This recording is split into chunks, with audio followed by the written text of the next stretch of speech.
ఇప్పుడు వరకు మీరు వీక్షించినటువంటి దృశ్యాలు మన జయదేవ్ అకాడమీ అండి. విశాలమైనటువంటి క్లాస్ రూములు మరియు విశేష అనుభవం కలిగినటువంటి అధ్యాపకులతో నిర్మించబడిన సంస్థ జయదేవ్ అకాడమీ అండి. మీకోసము ఈ స్టాఫ్ సెలక్షన్ కమిషన్ CHSL అనేటువంటి ఈ ఎగ్జామ్ కోసము ఈ రూమ్స్ చక్కగా మీకోసం నిర్మించబడి ఉన్నాయి. వాటితో పాటు మీకు CBT test, computer based test కి అనుగుణంగా మీకోసం ఒక కంప్యూటర్ ల్యాబ్ కూడా ఏర్పాటు చేసినటువంటి సంస్థ మన జయదేవ్ అకాడమీ అండి. మీకు జయదేవ్ అకాడమీలో ఆఫ్లైన్ క్లాసెస్ మరియు ఆన్లైన్ క్లాసెస్ కూడా అవైలబిలిటీ ఉంటుందండి. కాబట్టి ఇప్పటి వరకు మీరు మన జయదేవ్ అకాడమీ క్లాస్ రూమ్స్, వాతావరణము ఇవన్నీ పరిశీలించారండి. విద్యార్థులకి నిజంగా ఉద్యోగం కావాలనే ఆశయంతో ఉన్నట్లయితే మేము 100% మీకోసము కష్టపడి మీకోసము మేము ఈ యజ్ఞం అనేది చేస్తామండి. కాబట్టి మీరు కూడా చక్కగా ఉద్యోగం సాధించాలి అని అనుకుంటే మన ఆన్లైన్ కోర్సెస్ గాని లేకపోతే మన జయదేవ్ అకాడమీలో ఆఫ్లైన్ కోర్సెస్ గాని జాయిన్ అవ్వచ్చండి. అట్లనే మీకోసము హాస్టల్ ఫెసిలిటీ కూడా ఇవ్వడం జరిగిందండి. కాబట్టి ఈ ఉద్యోగాలు అనేవి చాలా మంచి ఉద్యోగాలు అండి. కేవలం ఇంటర్మీడియట్ తోనే కేంద్ర ప్రభుత్వ ఉద్యోగం మనం సంపాదించవచ్చు. సులభమైనటువంటి ప్రిపరేషన్ లెవెల్లో మంచి ఉద్యోగం అనేది పొందొచ్చండి. ప్రారంభ వేతనమే ఇది సుమారుగా 41,000 వరకు ఉందండి. కాబట్టి మన ప్రిపరేషన్ లెవెల్ ని చక్కగా ప్రారంభించినట్లయితే ఈ ఉద్యోగాన్ని పొందడం ఏమంతా కష్టం కాదండి. చూడండి, ఇక్కడ స్టాఫ్ సెలక్షన్ కమిషన్ SSC అనేది ప్రతి సంవత్సరము ఎన్నో నోటిఫికేషన్లు అయితే రిలీజ్ చేస్తుందండి. వాటిల్లో ముఖ్యమైనటువంటి పోస్టులు వచ్చేసరికి ఈ యొక్క LDC అవ్వచ్చు, లేకపోతే UDC పోస్టులు అవ్వచ్చు, అలాగే central excise, income tax officer, రకరకాల పోస్టులు అనేవి స్టాఫ్ సెలక్షన్ కమిషన్ ప్రతి సంవత్సరము రిలీజ్ చేస్తుంది. ఇప్పుడు మనం ఈ పోస్టులు కనుక చూసినట్లయితే combined higher secondary level examination పోస్టులు అనేది CHSL ఇది 2020 లో మనకి రాబోయే సంవత్సరంలో లభిస్తున్నటువంటి సువర్ణ అవకాశంగా మనం చెప్పుకోవచ్చండి. ఈ ఎగ్జామ్ లో ఉన్నటువంటి క్వాలిఫికేషన్స్ ఏమిటి ఇప్పుడే చెప్పుకున్నామండి. దీనికి ఇంటర్మీడియట్ అనేది క్వాలిఫికేషన్. ఆ తర్వాత క్యాగ్ ఆఫీసుల్లో గనక రిక్రూట్ అవ్వాలంటే కంపల్సరీగా అభ్యర్థికి ఇంటర్మీడియట్ లో మ్యాథ్స్ అనేది ఒక సబ్జెక్టు ఉండాలి. ఇది ఒకటి ప్రైమరీ రిక్వజైట్ అండి. అయితే ఏజ్ గనక పరిశీలించినట్లయితే 18 నుంచి 27 సంవత్సరాల వరకు ఏజ్ అనేది ఇవ్వడం జరిగింది. అది ఎక్కడికి కట్ ఆఫ్ ఇచ్చాడండి? జనవరి 1 వరకు, 2020 జనవరి 1 వరకు 18 నుంచి 27 సంవత్సరాలకి ఇచ్చారు. అట్లనే ఏజ్ ఎగ్జామ్షన్స్ రిజర్వ్డ్ కేటగిరీలకి ఇవ్వడం జరిగింది. SCలకి 5 సంవత్సరాలు, అలాగే BCలకి 3 సంవత్సరాలు, PH కోడ్ అభ్యర్థులకి 10 సంవత్సరాలు అనేది ఈ యొక్క వయసు మినహాయింపు అనేది ఇవ్వడం జరిగింది. ఇది కట్ ఆఫ్ వచ్చేసరికి జనవరి 1 కి చూసుకోవచ్చండి. అట్లనే ఈ అప్లికేషన్ లో ఆన్లైన్ లో మాత్రమే స్టాఫ్ సెలక్షన్ కమిషన్ కి సబ్మిట్ చేయాల్సి ఉంటుంది.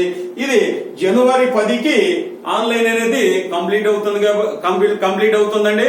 అలాగే మన నిరుద్యోగ అభ్యర్థులు చివరి దాకా వేచి ఉండొద్దండి. ఎందుకంటే సర్వర్స్ అనేవి బిజీ అవుతా ఉండే చివరి రోజుల్లో. కాబట్టి ఈ నోటిఫికేషన్ చూడగానే చాలా మంది అప్లై చేస్తుంటారు. ఇంకా ఎవరైనా అభ్యర్థులు ఉంటే త్వరగా మీ అప్లికేషన్ ని ఆన్లైన్ లో పంపించడం ద్వారా చివరి రోజుల్లో సర్వర్ బిజీ నుంచి మీరు తప్పించుకోవచ్చు. లేకపోతే సర్వర్ బిజీ అవడం వల్ల చాలా మంది అర్హత అనేది కోల్పోతారండి.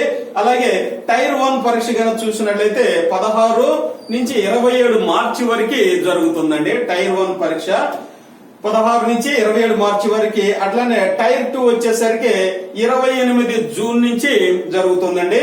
ఇవి ఈ యొక్క ఎగ్జామినేషన్ నోటిఫికేషన్ లో ముఖ్యాంశాలు. అట్లనే సెలక్షన్ ప్రాసెస్ ఎలా ఉంటుంది? చాలా సింపుల్ గా ఉంటుందండి. ఇందులో టైర్ 1, టైర్ 2, టైర్ 3 అనేసి 3 ప్రాథమిక భాగాలు విభజించడం జరిగింది. టైర్ 1 గనక చూసినట్లయితే, ఇదిగో టైర్ 1 చూసినట్లయితే ఇందులో 4 అంశాలు అనేవి ఇవ్వడం జరిగిందండి. టైర్ 1 లో ఇక్కడ చూడండి, ఇంగ్లీష్ లాంగ్వేజ్ లో 25 ప్రశ్నలు ఇవ్వడం జరుగుతుంది. దానికి 50 మార్కులు కేటాయించడం జరిగిందండి. అంటే ఒక ప్రశ్నకి 2 మార్కులు కేటాయించడం జరిగింది. అలాగే జనరల్ ఇంటెలిజెన్స్ 25 ప్రశ్నలు 50 మార్కులు. అలాగే క్వాంటిటేటివ్ యాప్టిట్యూడ్ 25 ప్రశ్నలు 50 మార్కులు. అలాగే జనరల్ అవేర్నెస్ 25 ప్రశ్నలు 50 మార్కులకి ఇవ్వడం జరిగింది.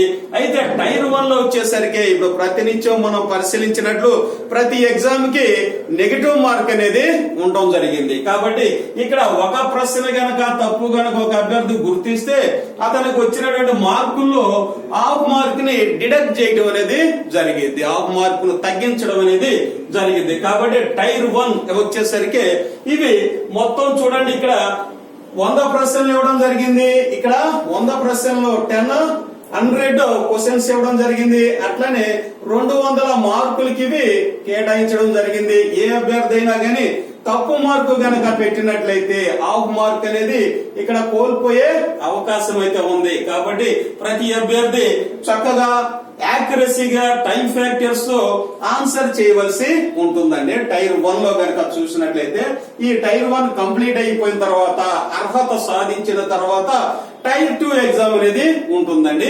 ఇది వెరీ వెరీ ఇంపార్టెంట్. ఇది డిస్క్రిప్టివ్ ఎగ్జామ్ అనేసి చెప్పవచ్చు అండి. డిస్క్రిప్టివ్ ఎగ్జామ్ అంటే డిస్క్రిప్టివ్ ఎగ్జామ్ అంటే ఇప్పుడు మన అభ్యర్థులు ప్రిపేర్ అవుతున్నట్లు మన ఆంధ్రప్రదేశ్ తెలంగాణలో ఉన్నటువంటి అభ్యర్థులు గ్రూప్స్ కి ప్రిపేర్ అవుతున్నామండి. గ్రూప్స్ లో గనక గ్రూప్ 1 చాలా మంది రాశారు. గ్రూప్ 1 లో ఎస్ఏ పేపర్ గనక పరిశీలించినట్లయితే ఈ టైర్ 2 ఎగ్జామ్ కి చాలా దగ్గరగా ఉంటుందండి. ఎందుకంటే అభ్యర్థి యొక్క డిస్క్రిప్టివ్ స్కిల్స్, ఎలా అభ్యర్థి తన భావాల్ని వ్యక్తం చేస్తాడనేసి ఈ డిస్క్రిప్టివ్ స్కిల్స్ లో పరిశీలించడం జరుగుతుంది. దీనిలో ఏదో ఒక ఎస్ఏ అనేది ఇవ్వడం జరుగుతుందండి. ఒక ఎస్ఏ ఇస్తారు. ఆ ఎస్ఏ గనక చూసినట్లయితే సామాజిక అంశాలు అవ్వచ్చు, కరెంట్ అఫైర్స్ అవ్వచ్చు, లేదా ఇంకా దేశంలో ఉన్నటువంటి అనేక ముఖ్య సంఘటనల మీద ఇవ్వచ్చు. అలాగే ఈ యొక్క ప్రపంచ దరిద్రీ సదస్సులకు సంబంధించినటువంటి వాతావరణానికి సంబంధించిన సమస్యలు ఏదో ఒక సమస్య ఇవ్వటం, దాని గురించి విశ్లేషణాత్మకంగా రాయమంటాం అన్నమాట. అంటే ఇక్కడ 200 నుంచి కనీసం 250 పదాలు ఉపయోగించి ఇచ్చిన అంశాన్ని చక్కగా భావ వ్యక్తీకరణగా కనుక ఇచ్చినట్లయితే ఇక్కడ మంచి మార్క్స్ అనేవి రావడానికి అవకాశం అయితే ఉందండి. కాబట్టి ఈ టైర్ 2 ఎగ్జామ్ లో కనుక చూసినట్లయితే ఇక్కడ ఇంగ్లీష్ అనేది చాలా ప్రాధాన్యత అనేది సంతరించుకొని ఉంటుందండి. ఇంగ్లీష్ అనేది చాలా ప్రాధాన్యతను సంతరించుకుంటుంది.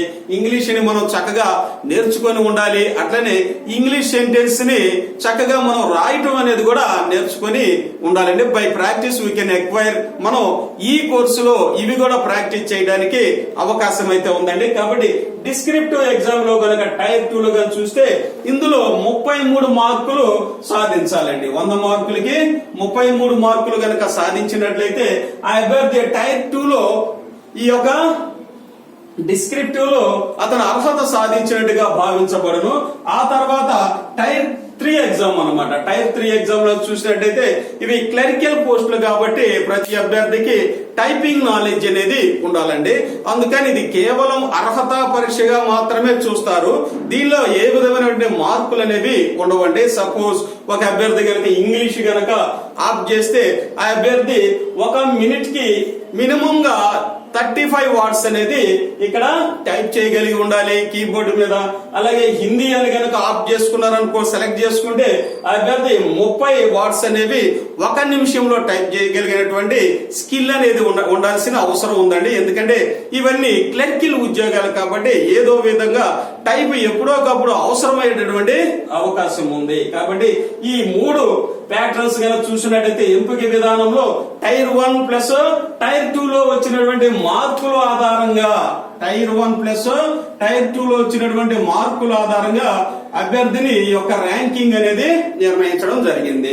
కాకపోతే ఈ యొక్క టైర్ 3 లో వచ్చేసరికి కంపల్సరీగా అభ్యర్థి స్కిల్ టెస్ట్ లో అర్హత సాధించవలసి ఉంటుంది. కాబట్టి ఇక్కడ ర్యాంకింగ్ నిర్ణయించేటువంటి అంశాలు ఏంటి? టైర్ 1 ప్లస్ టైర్ 2 గా చెప్పవచ్చు. అట్లనే చూడండి ఇంగ్లీష్ లాంగ్వేజెస్ చూస్తే మనకు మంచి ఫ్యాకల్టీ ఉన్నారు. ప్రతిరోజు మనం యూట్యూబ్ లో ఒక 20 years ఎక్స్పీరియన్స్ ఉన్న ఫ్యాకల్టీ మనకి ప్రతిసారి మన యూట్యూబ్ లో అనేక ఇంగ్లీష్ సంబంధించిన వీడియోలు మనం పెడతాం జరిగింది.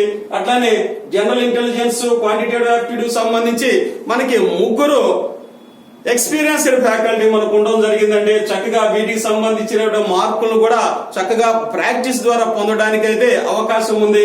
ఇక జనరల్ అవేర్నెస్ గా చూస్తే ఇక్కడ మంచి ఫ్యాకల్టీ మనకి కరెంట్ అఫైర్స్ కి, జనరల్ అవేర్నెస్ ఉండడం జరిగింది. కాబట్టి ఈ జనరల్ అవేర్నెస్ లో కూడా మనకి history, economy, polity, science and technology, అట్లనే ఇంకా మిగతా కోర్ సబ్జెక్టుల మీద స్టాండర్డ్ క్వశ్చన్స్ అనేవి ఎన్సీఆర్టీ బేస్ మీద అడుగుతారు. కాబట్టి జనరల్ అవేర్నెస్ లో కూడా 100% మార్కులు పొందడానికి మనకి మంచి ఫ్యాకల్టీ ఉన్నారు. చక్కగా మీరు ఈ ఎగ్జామ్ లో మంచి మార్కులతో పాస్ అవ్వడానికి, కృషి చేయడానికి మన జయదేవ్ అకాడమీ 100% మీకోసము కృషి చేస్తుంది. కాబట్టి విద్యార్థులారా, మీరు చక్కగా మంచి ఉద్యోగం, సెంట్రల్ గవర్నమెంట్ ఉద్యోగాన్ని పొందడానికి ఇది మంచి అవకాశం, ఒక వరం లాంటి అవకాశం. సెంట్రల్ గవర్నమెంట్ ఉద్యోగం, ఇందులో ప్రమోషన్స్ ఛానల్ కూడా చాలా బాగుంటుంది. అట్లనే మీరు మంచిగా ప్రిపేర్ అయ్యి ఈ ఉద్యోగాన్ని మీరు సాధిస్తారని మన జయదేవ్ అకాడమీ తరఫున మిమ్మల్ని కోరుకుంటున్నామండి. అలాగే చూడండి, మనకు ఆన్లైన్ కోర్సెస్ కనుక కావాలనుకుంటే గూగుల్లోకి వెళ్ళిపోయి, అంటే మనం కంప్యూటర్ లో గూగుల్లోకి వెళ్ళిపోయి ఇమీడియట్ గా jaidevaacademy.in అని కనుక టైప్ చేస్తే మీకు మన వెబ్సైట్ అనేది రావడం జరుగుతుంది. మన వెబ్సైట్ లో గ్రూప్ 1, గ్రూప్ 2, SSC మరియు TET, HGT, TET plus HGT మరియు SI కానిస్టేబుల్, కరెంట్ అఫైర్స్ కి వచ్చేసరికి మనం 300 రూపాయలకి, ఒక నెలకి 300 రూపాయలకి ఎగ్జామినేషన్ పాయింట్ ఆఫ్ వ్యూలో గ్రూప్ 1, గ్రూప్ 2 స్టాండర్డ్స్ లో మనం కరెంట్ అఫైర్స్ ఇవ్వడానికి కూడా మన సంస్థ ముందుకు వస్తుందండి. కాబట్టి ఈ యొక్క మంచి అవకాశాన్ని మనం అందరం సద్వినియోగం చేసుకుందామని కోరుతూ మన జయదేవ్ అకాడమీ ఇంతవరకు మన వీడియోను పరిశీలించినందుకు మీకు మరోసారి ధన్యవాదాలు తెలియజేస్తున్నాం. ఇక నుంచి రోజు మీకు కంటిన్యూస్ గా వీడియోస్ అనేది మన యూట్యూబ్ ద్వారా మీకు అందుబాటులో ఉంటాయని మరొకసారి తెలియజేస్తున్నాం. ఈ యొక్క వీడియోను గనక మీ ఫ్రెండ్స్ కూడా షేర్ చేస్తే వారికి కూడా జీవితంలో మంచి ఉద్యోగాన్ని పొందడానికి మీరు కారకులు అవుతారని భావిస్తూ please share to your friends. అట్లనే సబ్స్క్రైబ్ చేయకపోతే ఎవరన్నా ఇప్పటి వరకు సబ్స్క్రైబ్ చేసుకోండి. అట్లనే బెల్ బటన్ గనక క్లిక్ చేస్తే ఇలాంటి వీడియోస్ మీకు కంటిన్యూస్ గా మీకు అందుబాటులో ఉంటాయని మేము మరొకసారి మీకు మనం చేస్తున్నాం. థ్యాంక్ యూ అన్నమాట.